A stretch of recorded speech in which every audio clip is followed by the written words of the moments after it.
This is Our View, the television voice of Washington's working families, brought to you by the people who work for you, the Washington Federation of State Employees.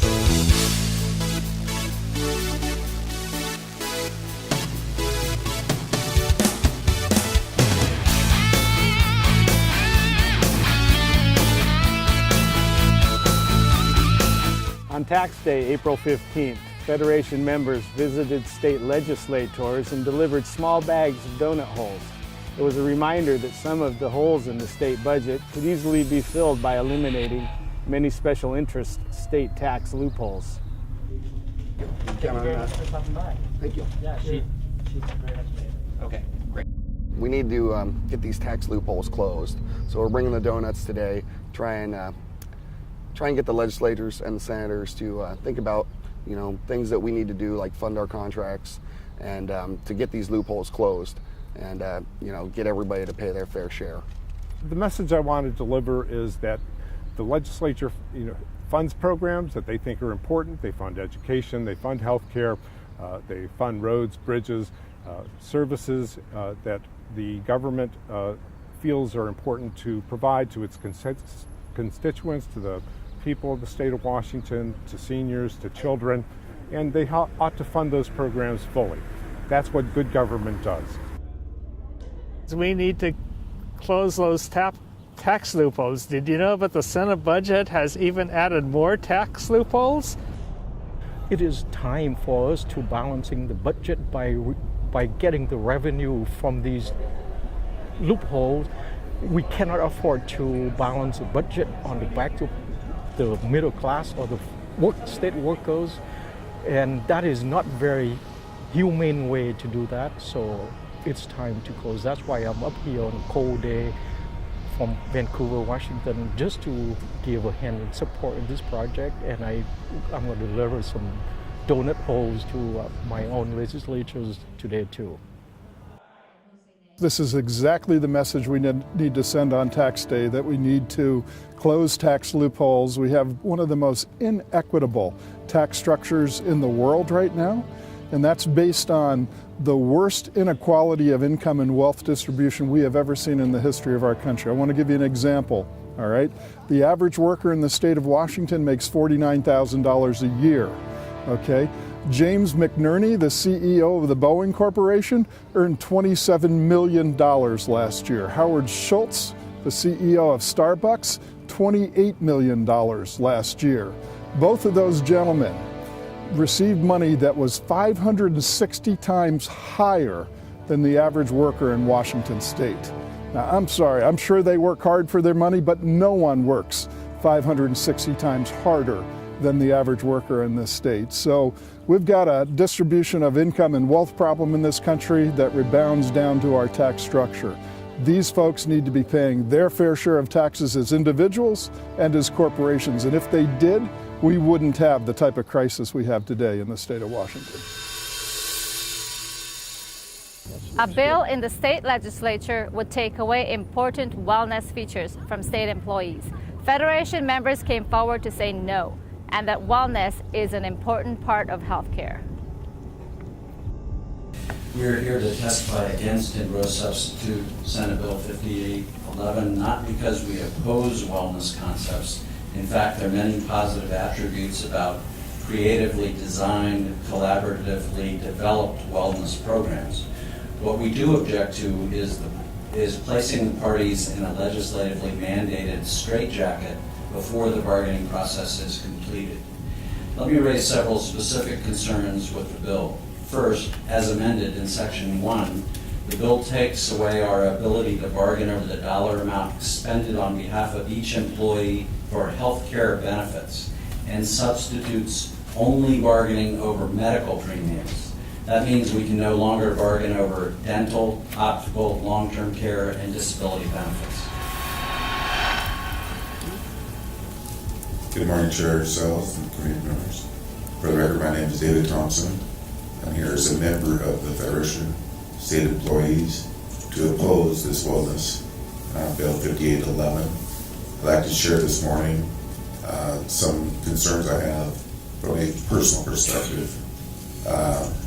Member Barnesby brought up towards the end there his concerns and how this will affect persons with health concerns and issues.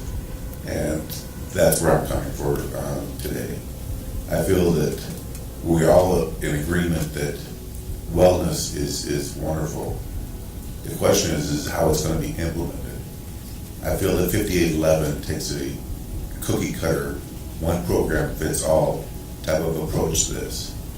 And I feel that the incentives and things that I will not be able to engage in will form to discriminate against me.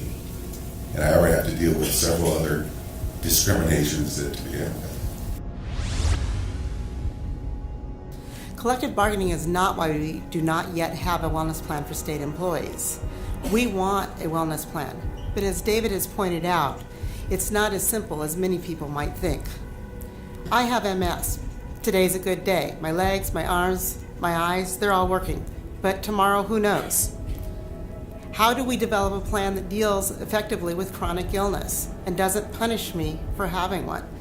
I'm sure we can come up with these answers, but it's going to take time. And it means that state employees need to be equal partners. And it's not just physical limitations we need to consider. Smoking cessation plans and the support they need to be successful are plentiful here in Puget Sound. But what if you live at a fish hatchery 50 miles from nowhere? I'm sure you've noticed that eating healthy costs a lot more than most unhealthy options. Many state employees are struggling to survive economically and get food stamps just to feed their family. How do we help them to eat healthy on a very tight budget? How do we help them with fitness when joining a gym or paying for a class or buying equipment is economically impossible? Who would know better how to solve these issues than the state employees who have them? Simply putting some state employees on a committee where their input can be unilaterally disregarded is not the same as being equal partners at the table. Not that I've had this experience personally. State employees can and must be part of the development of a wellness plan if it is to be successful. We must be equal partners at the table, not relegated to the bench hoping to get into the game. That is exactly what this bill would do.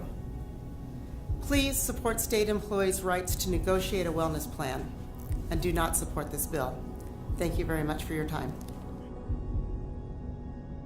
As the world deals with the economic crisis, a delegate to the TUAC International Conference in Paris says he feels the G20 leaders often feel just gathering for a photo opportunity sometimes mean progress. The delegate from Brazil says group photos won't save the world. At the first moment of the crisis, the G20 really had a good evaluation of the crisis. It was a deep crisis, and in general they were very concerned about putting the economy to work again. But afterwards, we can say that maybe this was just to save the banks. And from the meetings in Toronto and Seoul, they shift to a more conservative position and to the discussion of business as usual. And what I think is we have to move them back to the evaluation of the first meetings and the necessity of pushing them in some way to adhere to the needs of the people and to the needs of the workers. And I think we can do that. We have to do that at the national level. At the national level, they have to explain themselves, and they have the relations with the voters, and they have the source of power. So we have to put our pressure at the national level. We as workers, we have to press them to incorporate in the agenda not only the discussion of the issues that interest labor unions, but also the answers we have to take to solve the problems of the labor, the workers at the national level. Sometimes it seems that they just want to send an image of they are just coordinating, They are trying to find a coordinated solution, and they can do that just by have a picture taken at the meeting and say, we are here, we are together, and we will save the world. The 8-hour day is not an American invention and didn't become the standard because of caring employers. The 8-hour day movement, or 40-hour week movement, also known as the short time movement, had its origins in the Industrial Revolution in Britain, where industrial production in large factories transformed working life and imposed long hours and poor working conditions. With working conditions unregulated, the health, welfare, and morale of working people suffered. The use of child labor was common. The working day could range from 10 to 16 hours for a 6-day week. Robert Owen had raised the demand for a 10-hour day in 1810 and instituted it in his socialist enterprise at New Lanark. By 1817, he had formulated the goal of the 8-hour day and coined the slogan, 8 hours labor, 8 hours recreation, 8 hours rest. Women and children in England were granted the 10-hour day in 1847. French workers won the 12-hour day after the February Revolution of 1848. A shorter working day and improved working conditions were part of the general protests and agitation for Chartist reforms and the early organization of trade unions. In the early 1880s, the new labor organization known as the American Federation of Labor was competing with its declining rival, the Knights of Labor. A dramatic issue of the day was the 8-hour movement. AFL leaders were staunchly in favor of the 8-hour day. Leaders of the Knights of Labor believed that the demand for a shorter workday was too impractical. The younger organization thus took over the leadership of the movement.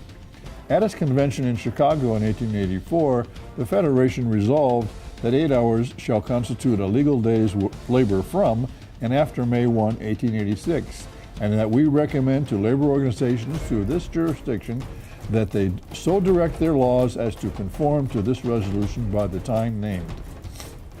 Despite opposition from the media of the day, the Federation was determined to summon a national demonstration in favor of the 8-hour day. Frank K. Foster of the Typographical Union proposed a universal strike for a working day of 8 or 9 hours to take effect not later than May 1, 1886. The proposal met with favorable response from working people, particularly in large cities. The 8-hour movement spread not only through unions, but through activities of 8-hour leagues that seemed to spring up everywhere. On May 1, 1886, almost 350,000 workers took part in 8-hour day demonstration in Milwaukee, St. Louis, Cincinnati, Washington, D.C., Baltimore, New York, Philadelphia, and Boston, and other cities. In Chicago alone, 80,000 workers demonstrated. As an immediate result, about 185,000 workers gained a shorter workday. And that's how American workers invented May Day as International Labor Day. It's now celebrated in almost every other country with a labor movement, except the United States. This has been Our View, brought to you by the members of the Washington Federation of State Employees. We remind you, when you accept a paycheck, your hard work, you don't give up your rights. Thank you for watching.